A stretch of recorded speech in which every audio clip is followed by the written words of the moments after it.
Good morning. Chelsea with Blue Door Wide Open. I was just popping on this morning. I've had a lot on my mind this last couple weeks. Obviously, I always got stuff on my mind. So I wanted to do a quick video about Kundalini, what this energy is, and different ways that you can attain or release this energy to start working inside of you. First off, I just want to say it is the most beautiful, healing, teaching energy. I have never experienced anything like this in my life. It's taken me a while to start to share. I know I share like tidbits and stuff. And now that I started doing that, more is coming out. People have their opinions, their judgments, which is fine. That's something I'm going to have to get used to. But I also think it's very ignorant of people. Ignorant meaning lack of knowledge, not meaning stupid. That there's just so many people not even open-minded to the energies in this world, because I've always lived in a world of energy. It took me a long time to figure that out, learn how to live in it, understand the information I'm receiving and perceiving. So let's get to it. Kundalini. There is a lot of, like I said, there's a lot of ignorance around this energy and what it is and how you attain it. And I can only speak on what I've gone through, which was a spontaneous Kundalini awakening. Spontaneous meaning no extra stimulant. It happened spontaneously, out of the blue. Some people do have that happen.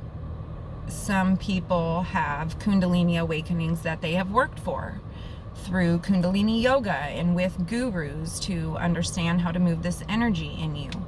And people, some can go and have an awakening experience through ceremonies, retreats, where people drink, I'm sure some people have heard of it, ayahuasca, or there's other psychedelic drugs that can get you to this awakening.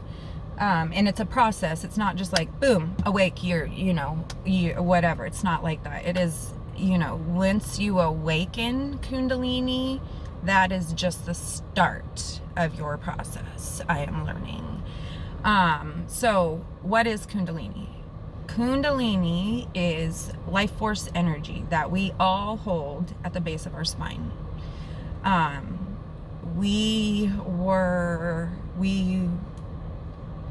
cosmic beings. We are spiritual beings. We are energetic beings. So this energy, what I believe is like our soul energy, our spark, sits at the base of our spine. If you release this energy, and I think this is where some of the fears and warnings have come from in Kundalini. Like I said, this is a healing, teaching energy. If you are not ready for that, it will fight you. You will fight it. It will be the battle of your life. This energy is released to teach. So when this energy is released and it's going through it's going up and it's going through your chakra system, it's releasing experiences, old traumas. It will bring to the forefront what you need to deal with to clear your path. It's a life force energy that is greater than anything you can understand. And wrapping my head around this process and what I've been going through has been so beautiful, because like I've said in the past, I've kind of kept myself in a bubble, but I'm very intuitive. So, and in tune with my body and this process that it was going through. So when I did start talking to my husband about it, and then, like I told him, I was like, I have to start finding people like me that understand this energy working inside them. And, it was harder than I know what I'm going through. Not everybody is going through, or what everybody is going to go through. So it is hard to wrap your mind around. So connecting with like-minded people is what you need. So then to help you go through this process, because it is out of this world. So I think a lot of the fears are coming from those crazy stories when you hear people, I kind of feel like this awakening, Kundalini or whatever, now people just think is like the hip thing to do. Oh, I'm healing. Oh, awakening. This stuff, it's not a cool thing to do. It is, there's a purpose behind it. So what I believe is happening are people are wanting to have these experiences. I was mind blown when I had this experience that I could have this kind of experience not on drugs, and it was out of this world, out of body, out of anything that I could wrap my head around. So so you have these people who are not either like on a spiritual path, or they're just not ready to start this healing work, who are then going to do drugs. I've heard of DMT. There's other psychedelics that you can have this kind of experience, or the ayahuasca ceremonies, the retreats that are now, opening up all over the place, but you do go through this, they're for a reason. It's for a spiritual reason of healing trauma.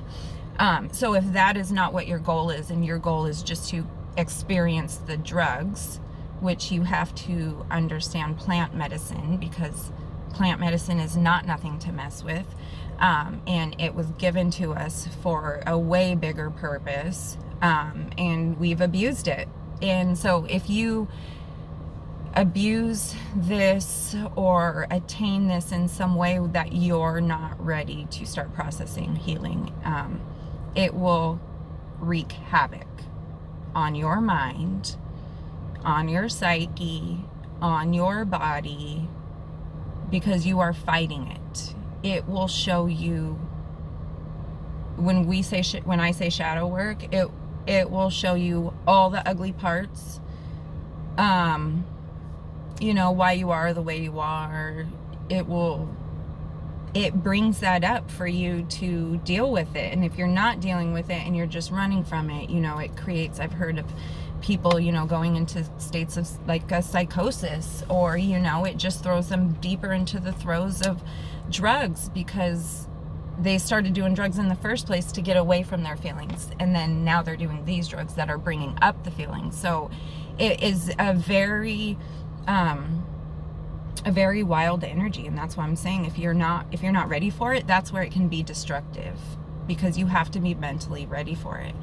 So I'm going to be doing some more videos about what I see Kundalini doing inside me, what she's been healing me. Like I said, this has been the most wildest, beautiful, mind-blowing time of my life. And for me not to want to share this with people, that we hold this healing, teaching energy inside of us that I have experienced, I feel like would just be like, well, what would I be here for? I've been looking for a purpose this whole time, and this experience has changed my life. I tell people that, close to me, like, they've seen it. They've seen my life do a 360. I, was kind of this organic, natural hippie chick before. Now we full in, like, no, mama don't want no chemicals nowhere in my household. I don't want no toxins. It does, you go through a different process that, like I said, this energy will clear your path so you can walk it. So it is amazing and beautiful. And if you listen to it and what it's teaching your body and your spirit and your soul and your mind, there's nothing more beautiful than Kundalini to me. So I don't want people to be scared of it for what you see. That's what I think. We hear a lot of stuff and that's what you get stuck on. And like I said, we are going through this process of ascension. That's why a lot of people, I believe, are going to be starting to go more through these awakenings and this ascension process, because we are being pulled. And I think that I'm here to help people understand their process, and just to help them get through it and know, that's what I was looking for when I was going through it, is just somebody who could understand this kind of energy in the way that I do, because surrendering to it and allowing it to work in me and listening to what it's bringing up about my traumas, listening and taking in what it's showing me about how to feed our bodies, movement, how to heal ourselves. I've dealt with 2 major health issues my whole life that I can almost 100% say I know Kundalini has been working in my heart the last 6 months, and I don't have a lot of the issues that I've had. And I even mentioned something to my husband months ago that I feel it working in my heart. And I know I sound crazy, but I think it is correcting some things. I've had exploratory heart surgeries. I've had a lot of unknowns about my heart, which I believe were just electrical issues with me, because I've been sensitive to energy my whole life. And I kind of knew it, but I didn't know the effects energy and what I was feeling from people would have those effects on my body until I know what I know now and what I've been shown. So if you have questions about Kundalini, reach out. I'm here for you. I would love to, be that person there for you, because I know I haven't had a lot of people here for me on my path. I have reached, there's not very many of us that have had this experience of a spontaneous Kundalini awakening where, I didn't do, drink something to know this process was coming. I wasn't searching for this energy. So for it to just jump into, seriously, your body and zap the shit out of you like you've never been zapped before and change your life in one moment is out of this world, because it is spontaneous. And yeah, even though I was on a little spiritual path doing my own practice before, this has changed my world. So it's something that I do want to share with people. So just remember, Kundalini is beautiful. It is the most loving, teaching, healing energy you have ever felt. And if you surrender to it, it will do beautiful work in you. So please just, learn, meditate, connect with your heart, and just ask for guidance. And, if I'm somebody that, is supposed to be on your path to help you, then that's what I'm here for. So, I hope this clears up a little bit of it, that, that there's confusion that it's dangerous or not, because I really do want to share Kundalini with the world, and for people to understand and just stay open-minded that there are other energies that we have not been taught that are doing beautiful things in this world. So off with that.